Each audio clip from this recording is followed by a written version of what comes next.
I think what he wants to ask is who gets paid. After he did the shoot, then he's asking me, Nipun, is the shot okay? Some of the data points that I have seen, the market has become a replacement market. I somehow feel like I'm paying full part of the money, Yeah. and this happens with the internet quite a lot, Yeah. but I still get the bloatware. So how does this work from the brand side of things? Smartphones are an integral part, minimum 3 to 5 years. This passion or urge to buy the latest tech, I think it is going to come. The biggest thing we always have on an IQ video is everything is fine but fun touch OS.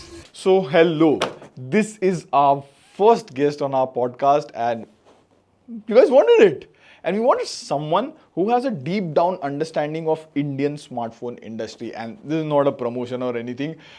So Nipun Maria, you might know him as iQOO CEO, but he is someone who has 20 plus years of understanding of the Indian smartphone industry, and from being in Lava to Samsung to Vivo to now heading iQOO, he has a lot of insights, and especially how Indian consumers buy and use tech now or in the future. So either you are a creator, tech enthusiast, or someone who wants to start a business in India, you will get immense value in this podcast. And as always, write a detailed comment on what you liked, what we can do next, and enjoy. Bye-bye.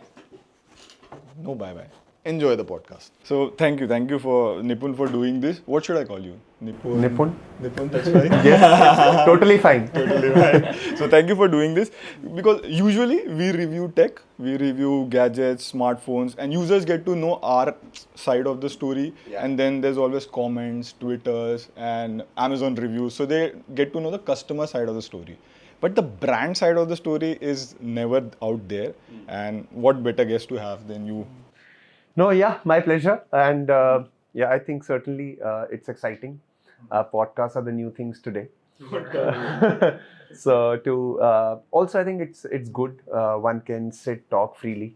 And I hope we put out something interesting so people can also keep watching and continue to watch the whole episode. So how does the life of a smartphone CEO looks like? Like, I'm very fascinated by this. Is it what is the part which You fascinates said you you the said most? you are finishing meetings in the back of the Yeah. car. What is the fascinating part? My image of a smartphone CEO would be like Elon Musk. I remember when he started in those PayPal days. I think that he did some $2 million McLaren. He just jumped it off the cliff just to impress Peter Thiel, and that crashed. Then taking jets and going somewhere and doing meetings. But That's what we imagine. that's what I imagined as a kid. As a kid. Not now. That would be stupid if I think like this now. But that's how I imagined the life to be as a kid. But honestly, how does it Paint go? us a picture how your day is. No, see, again, sorry to burst your bubble. But it's... 8-year-old Pratik would be sad. but So what time do you get up? I am a morning person. Yeah, I'm a morning person. 6 a.m., 8 a.m.? No. 6 or earlier. Oh, nice. I also, he's the one who gets up 11, 12. I also prefer morning. So 6 or earlier, depending on when I get my 6 to 7 hours of sleep. So if I will sleep at 10:30, even 4:30, 5 is good for me. But I need to at least clock those hours. Then after that, it's either work. Do you work out? in the morning? Yeah. I like playing lawn tennis. So 3 to 4 times a week. So were you is into what- sports like even in Yeah, childhood? correct. Sports, whether it was cricket or tennis or badminton, even table tennis. No strength training? Strength, I've tried little bit, but I find lawn tennis much more exciting. Yeah.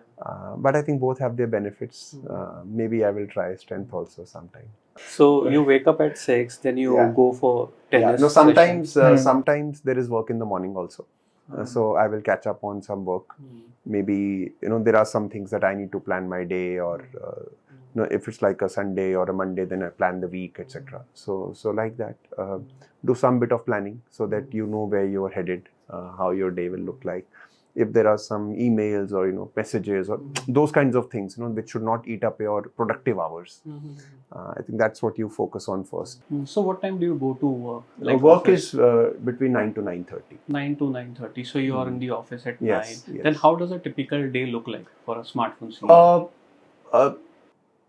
So there are two parts. One is when you're thinking about more of, which is own self introspection or thinking or planning, which again I usually do. And so my office does not start when I reach office. Office is ongoing. So most of the days it's meetings with the team, planning or planning for the future. Future planning can be 1 year also, sometimes 2 years also, sometimes maybe a launch which is coming, how the business is going. So you do your business reviews, you do your launches, your product roadmaps. Then consumers, we like to meet and listen to a lot of our community folks. We strongly and passionately feel about the ICO community. I take out time to meet them regularly at a certain frequency. So that's what, listen to their feedback. That's what I do. And I think it's more about working with the team. Again, I would say that we can't really, and I also believe today's workplace and today's leaders are not supposed to be know all and be all. You have to be one amongst the team. And that's how you build a team, build the right culture. So 9:30 to 9, you're working in the office. So what do you do when you're not working? No, so not 9:30 to 9. I try leaving office by 6:37. So then post that is personal family time also. I like being with family. So for a couple of hours, that's what I would like to do once I reach home, and then go to bed by 10:30, 11. And then so as I said, nothing very, very fancy. But more importantly, I think then there is travel, sometimes extensive travel. So that also gets in. But even when you're traveling, you cannot really be off. So I think off is something which is a luxury. Like you're so successful, and if you have to, like, a lot of success is luck and privilege. But if you remove that, what is one or two things that worked for you?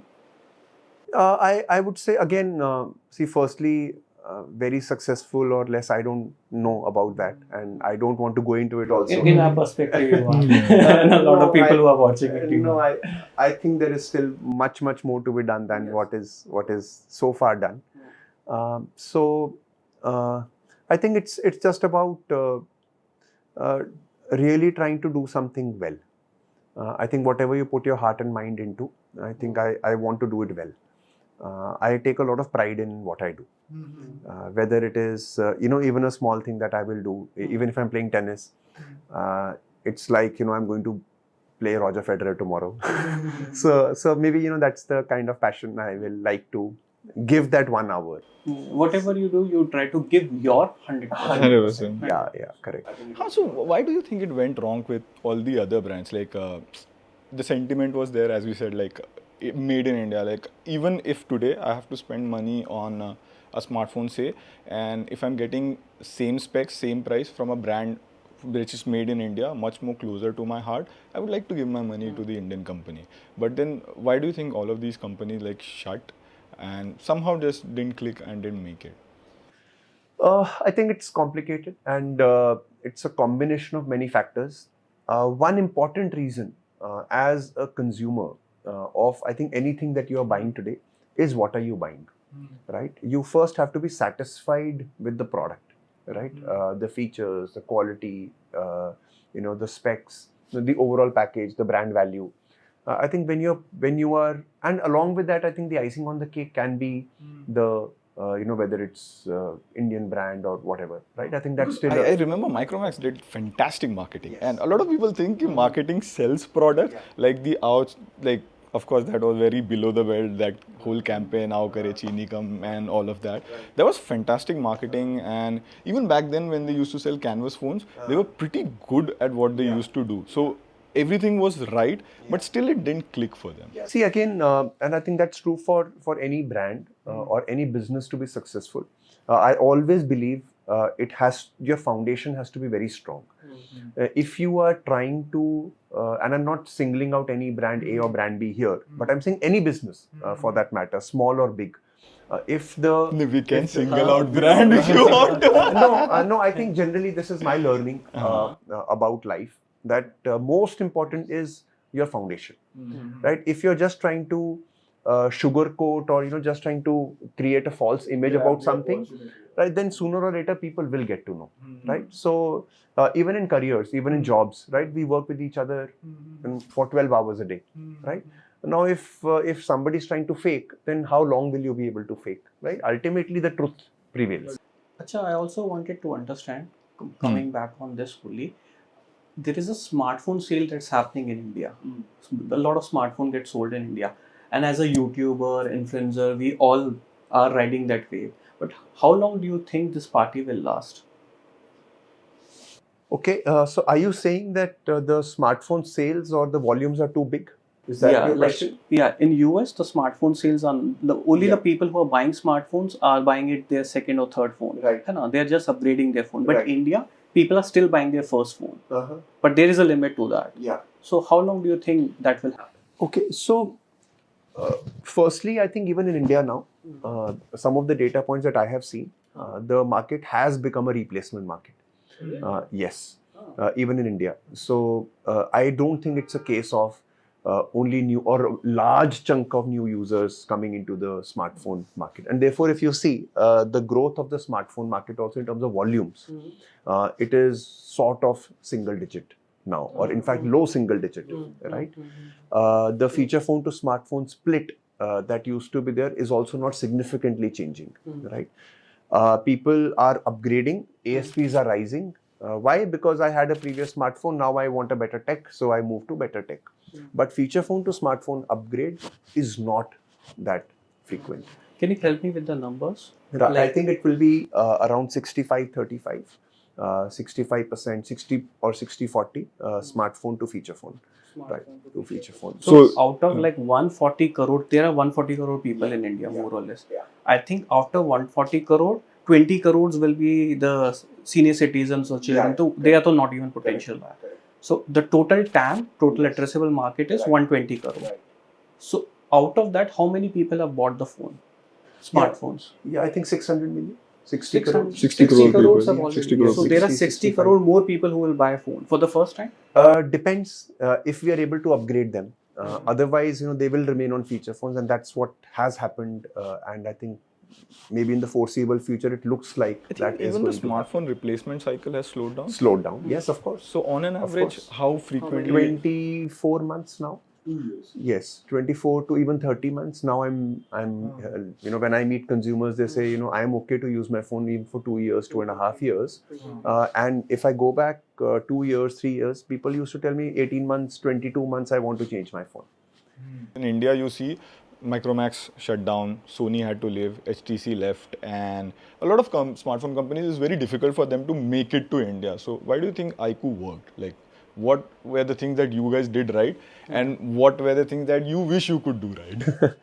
No, see, here again, I would say these are still initial years for iQOO.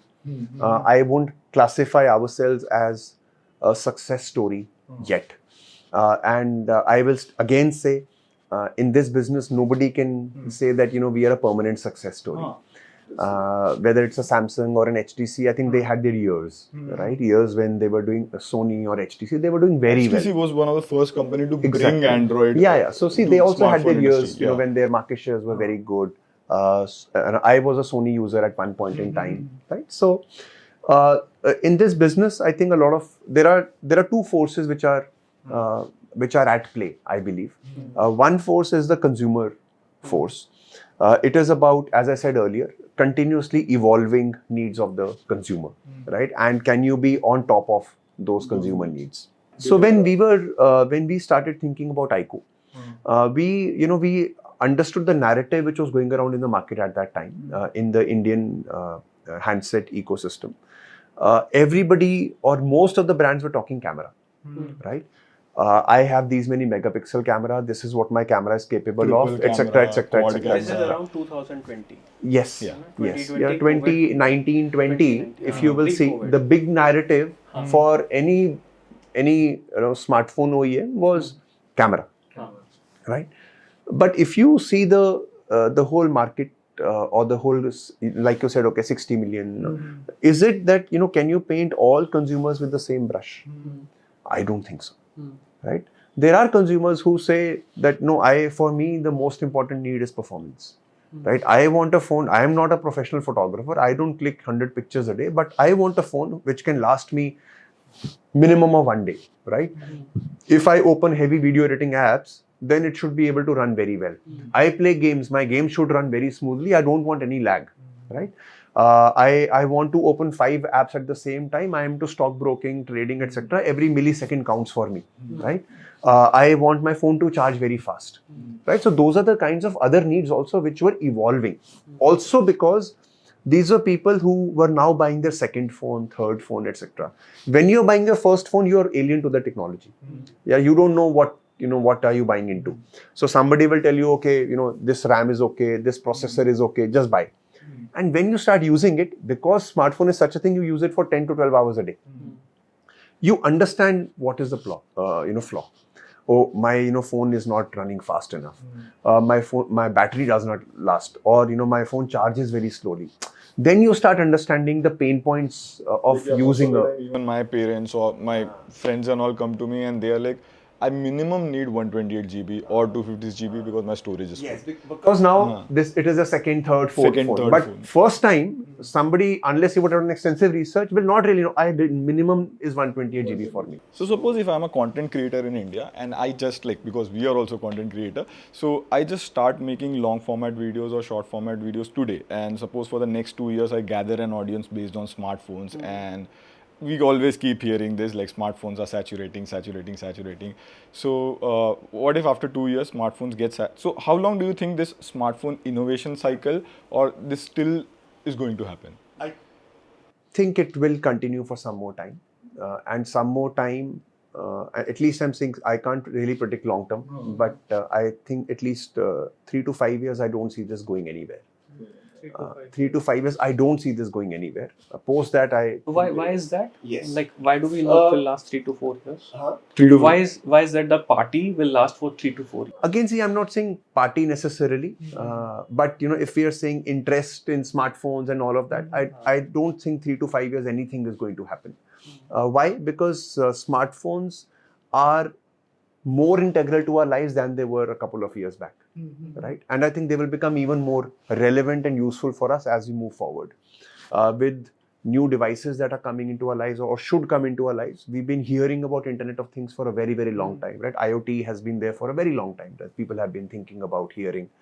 I think all of that will come into fruition in the next few years, I believe. Similarly, 5G. 5G, while the networks and other things are there, but if you really see use cases wise, apart from very good video quality or OTT streaming and other things, I really haven't seen any very good use case of 5G.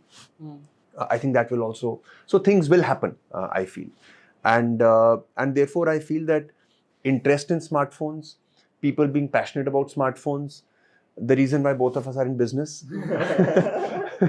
I think yes. I don't think it's going anywhere. But don't you think it will get commoditized? Like in US, the interest in smartphone is not as much as in India, because वहाँ पे people have bought their phone and now they're just upgrading. Yeah. So what makes it different in India? Okay, one, young population. Very, very young population, and usually if you will see, youngsters are the ones who are always more gravitating towards tech, right? So that is a big differentiator for India. Then I think because the youngsters are there, that is, I think, one key reason why we see this. Second, again, I'm not so familiar with the US market as such. But I believe here, because we're open market versus operator driven, right? Multiple players are there versus maybe in some of the other geographies where there may be one brand or two brands, or primarily it's like a duopoly kind of market. Here I believe because it's an open market, because we have young population, because brands like us will keep innovating and keep offering new things to consumers. While we may say commoditization is happening, I still believe we still have a long way to go before we can really say the market is saturated. And I can tell you more about it also because I think about commoditization fair bit. So hence I think smartphones are an integral part, is something people are passionate about when they're buying. And because they're passionate, therefore they do so much research also, right? And hence I think it is going to continue for minimum 3 to 5 years. This passion or this urge to know more, urge to buy the latest tech, I think it is going to continue. What do you think a lot of people watch unboxing videos? Like unboxing videos on YouTube, Tech mein, that has like the maximm coverage. Right. A lot of views we get there. Why do you think as a brand, वहाँ पे views आते हैं? Again, very simple.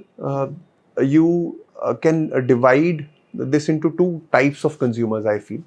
One who are tech aware and largely, or interested in tech, and the others who are not that tech savvy. Those who are not that tech savvy, I don't think they really watch so many unboxing kind of videos, right? They will rather consult, one of their friends or relatives, or rely a lot on maybe the shopkeeper or the promoter, so that kind of experience is what they will rely more on. But there's a second chunk of enthusiasts and actual buyers, and I think it's a very interesting mix here, because when I read comments on your videos or some other videos, they say, I'm not going to buy, but I've come here just to watch, right? So what does it show? It means that tech is like a passion point. Tech is like an interest area, right? I think those are one of those people in the entire circle who recommends phones to everyone. Yes, yeah, they're like the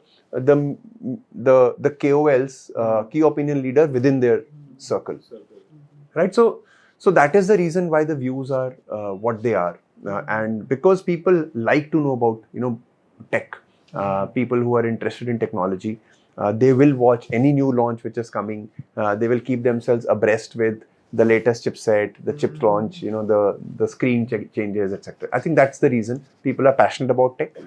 And even for the online, I've seen IQ is primarily online and sells on Amazon. And then there are other brands like Google Pixel, Motorola that are primarily to Flipkart. And then there are brands like Samsung and Apple, which are all both Flipkart and Amazon. Right. So as a consumer, I want to know what's the difference. Like when a brand participates only with one online seller. Right. So how does that work? No, nothing much actually. I think it's just about alignment. It's about alignment, it's about understanding. And in fact, Vivo sells very well on Flipkart, right? IQ is primarily on Amazon. We've been working with Amazon for a long time. I think that understanding, that camaraderie between both the teams is very strong. Is there any exclusive thing that you have to do? No, I think more than exclusive. I think it is about that shared passion of building the brand together. I think what he wants to ask is who gets paid. What do you mean who gets paid? Who gets paid, either IQ or either Amazon? Like if you're exclusive to Amazon, so is that some partnership or is that something like I'll only sell on Amazon? So like Amazon comes up to IQ and says ki you can only sell on our, just be exclusive to us, so that they can't sell it on Flipkart. No, I don't think one person will say that no, you can only sell here. I don't think it's like that. I think it's more about having a shared relationship and a shared understanding of let's build the brand together. I think that's where the key direction is. And lastly, I believe especially for IQ kind of consumers who are extremely passionate about tech, no tech, then finally it's about platform. Then I think both are good. Both give good experience. So then I don't think the customer will really say no, because it is on platform A, I will not buy on B, or it is on B, I will not buy it on A. I don't think it works like this for an IQ kind of consumer. Okay. I'm not talking about who gets paid. So I also wanted to understand, like IQ or any brand for that matter, they work with an influencer on YouTuber or even on Instagram, and even with the celebrities. Yeah. Like even TechWiser, we have our Instagram channel and we have a YouTube channel. So we wanted to understand from a brand perspective, what's the difference between working with a brand, working with a YouTuber, influencer, and a celebrity? Who gets the most ROI? Okay. Influencer or influencer means say non-tech. YouTuber, Instagram influencer, and celebrity. Okay. So again, when you say ROI, it depends on what is the return you were expecting, right? The return is different in all three cases, and hence you really can't compare one with the other, right? So principally, if we are saying that A is better than B, I don't think that's true. The objective of reaching out to an Instagram influencer is different from reaching out to a tech, and is different from reaching out to a celeb. And I think we should understand the difference between the three. Firstly, the objective, right? For example, a celebrity, right? Say Vivo has had Amir Khan in the past, right? Virat Kohli and the likes. I think you have worked with Virat Kohli a couple of times. Yes. We'll come to that. Right. So if you go to them, look at their massive following, right? Can any one of the other two categories beat that massive following, right? Or that brand recognition which comes immediately? You see, an Amitabh Bachchan or a Virat Kohli so you can't really beat that scale. And therefore, for a new brand, a brand which is entering any particular market, immediately a recognizable face can add value to your brand, right? People will notice you, right? Right. Trust, sort of. People will spend that extra few seconds to just see what is there, and those extra few seconds are all that you require, right? Again, depends on categories to categories. Some categories, I think, it works more than others, which we can chat on later. But yes, I think this is the first thing, which is celebs have big pulling factor for Trust and brand awareness. Yes. Then if you see Instagram today, Instagram and especially Reels and 60 to 90 second Reels, we all know how Reels or Shorts are really on the boom these days. Everybody is consuming more of short form content than even long form content, right? And therefore, the short form content is a very good source of creating instant awareness, right? That because you are consuming that more, and if I have to tell you something very quickly, then at least through those 60 or 90 seconds, you can get to know. Like so many things I get to know in automobile or tech through Shorts, right? But does it register? Do you remember all of it? You don't need to remember, no. Think from at least I think from this perspective. Say 10 million people or 50 million people watched short form content related to say any new car launch, right? Maybe out of those say 50 million people, maybe 1 million people were interested. They will search more.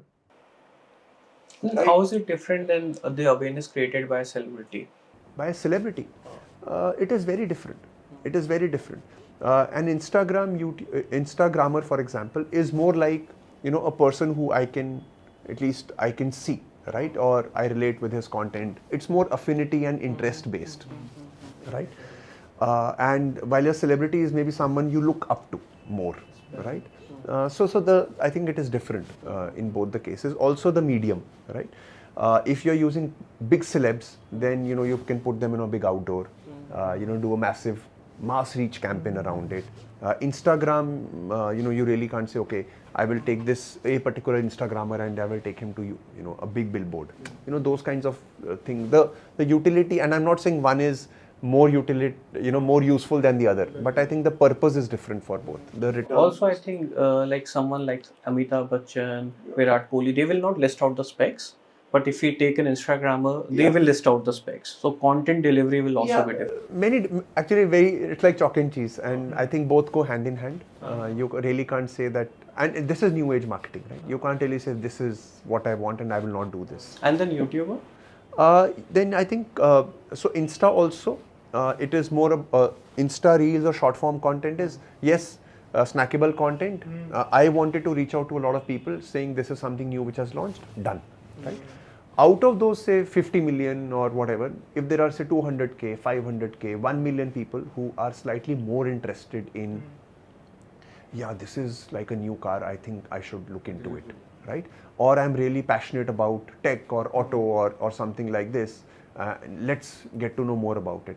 Then I think the YouTube long form also comes into the picture, because again in the awareness, interest, desire and action, I don't think so action can happen without this step of long form content. long form content will make that conversion from awareness to action. So what was the chain? Awareness, desireness. Awareness, interest, desire, action. Okay, awareness is celebrity. Then we have desire. Interest. IDA. It's the IDA model. Okay.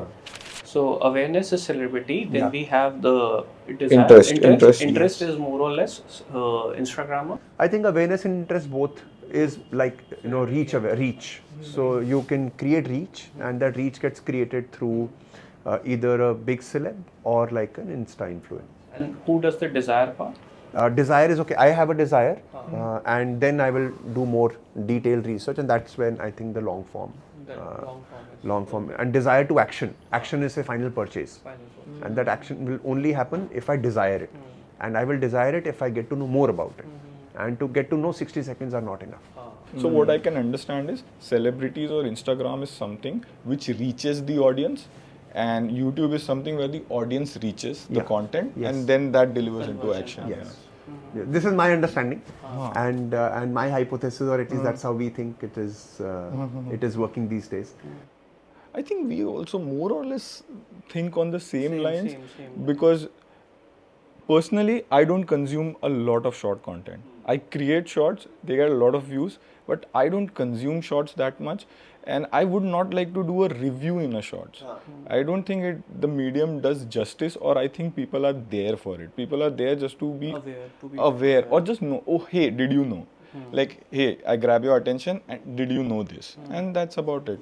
So I don't think. Yeah, and I think, see, Pratik, I think it's important we respect the choice and the landscape. If the landscape, if these days, my consumers or your consumers or your viewers are watching short form, then we have to respect their choice. So talking about landscape, have you noticed in your data as well, is there any difference between how people in different part of India buy smartphones? Oh, that would be interesting. Like, I have also noticed this. I have something to add on this.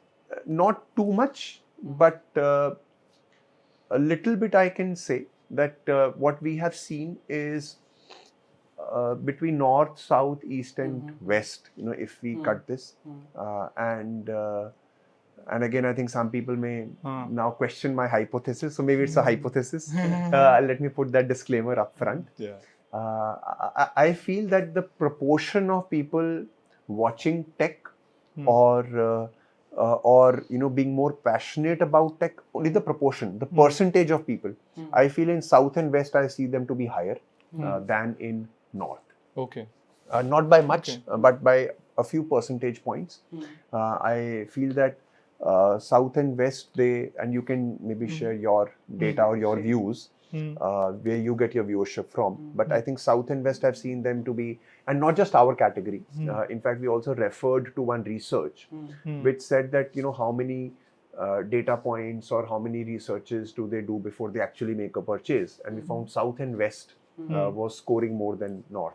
There was one more data point on the number of tech gadgets people have in south and west versus people have in north. And we found again south and west maybe had more tech than gadgets as compared to people the in north. Yes. Oh, that's interesting. How many celebrities? I think you have worked with Virat Kohli and Amir Khan and Karthik Karthik Aaryan. Aaryan and Ranveer also, yes. Ranveer. Okay. And maybe from South India? Yes, I have not personally worked. Of course, as a brand, we worked with Dulkar. We worked with Vijay, but I didn't get a chance to go to those shoots. So with someone who have personally worked, how was the experience? Experience is, is very good, very eye-opening, because at one point, you can think, oh, they are such big stars, and they are.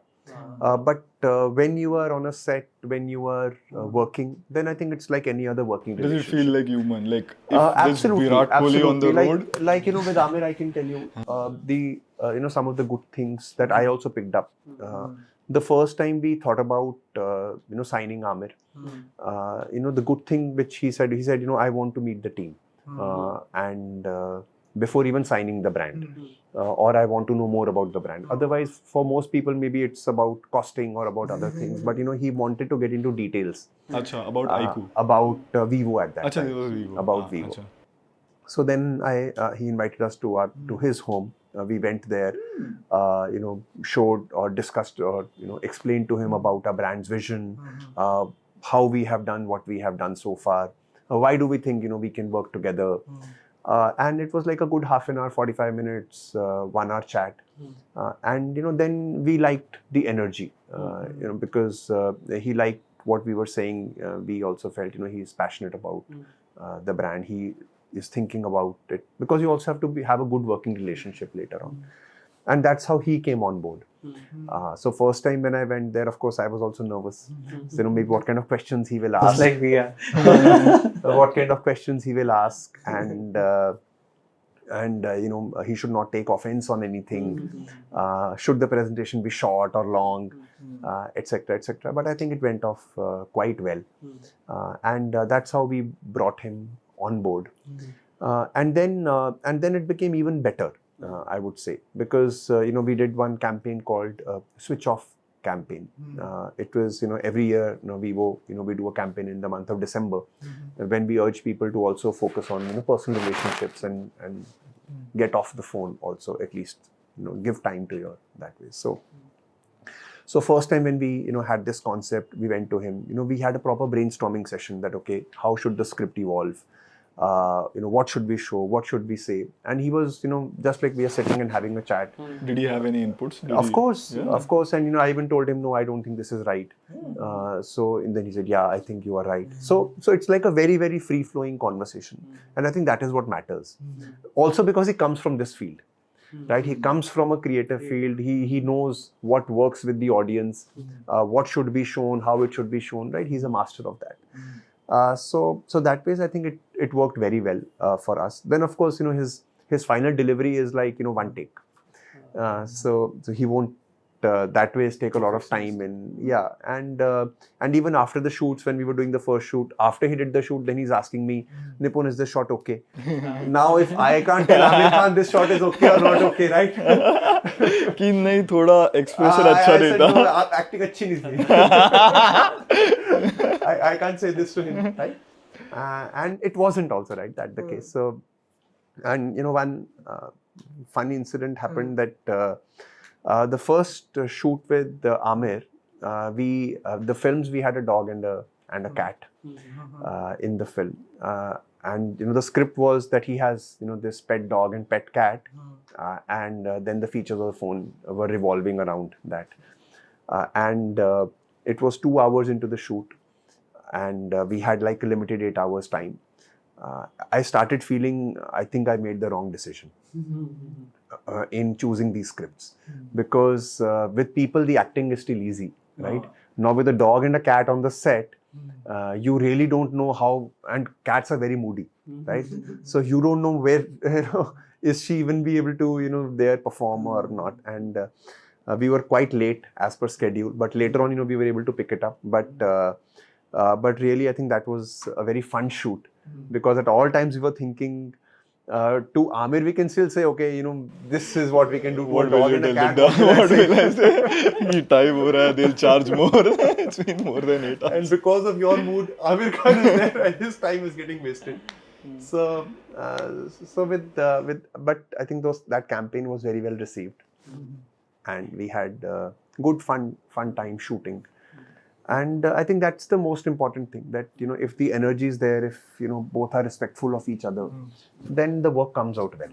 Where does the shoot happen? Mumbai. And it's like, how many hours does it take? 8 hours. 8 hours? Usually 8 hours. And 8 hours maybe are all done. Yeah, 8 hours you can even take 10 hours, 12 hours, depending on how much you have to shoot. So that's what you do, right? And what is the duration of the final output? Final output is, again, depends from a 20-seconder, 15-seconder, 30-seconder. Usually films on television are for 20 to 30 seconds. Oh my, it takes 8 hours to shoot. Not 1 30-second. You can make like, that time we made, I think, around 3 30-seconders. We made a couple of 10-15 seconders. So we shot extensively. And because he was very fast, we were able to turn around also. Sometimes the complexity of the shoot also, like with Virat one time. And I didn't learn from Amir's mistakes. So this time there was Virat and a baby. So there again it was the same that now we have a baby on the set, and with babies you have to take care of certain things, their comfort, their other things, and Oh, he still was you like have to a shoot. very young baby. Yeah, very young, toddler, not even toddler, like in the arms. So more of Infant, 6 months. yeah, infant baby. So and now the script was he has to put the baby to sleep and still click a picture, something like that, selfie. So again, sometimes the baby is in the mood, or sometimes the baby is crying, cranky. So now Virat Kohli is waiting because the baby is not in the mood. So yeah, but with Virat also we shot a couple of times, and every time I think it was a great experience. He also, because now he's done so many shoots, I think he understands what is, while he does not come from film background, but he understands what is required very quickly. And because he understands it, so then he's able to also deliver it well. Seems like a very disciplined person. Yeah, to very me. much. Even in this age, hitting a century and most of it coming from singles and doubles, while a lot of players don't do that. Seems like a very disciplined and fit, really fit person. Yeah, absolutely. So let's shift gears a little bit to IQ. That's all we all hear. For IQ, I had this question like Samsung has an ecosystem, Apple has an ecosystem. IQ is still primarily smartphone. So do we have any plans for ecosystem? Ecosystem, is it good for the consumers? Yes. Is it absolutely necessary? I think the jury is still out, if you ask me. Do I believe we should have an ecosystem? Yes. But I also believe we should have it when we think we can really add value to our consumers through IQ products.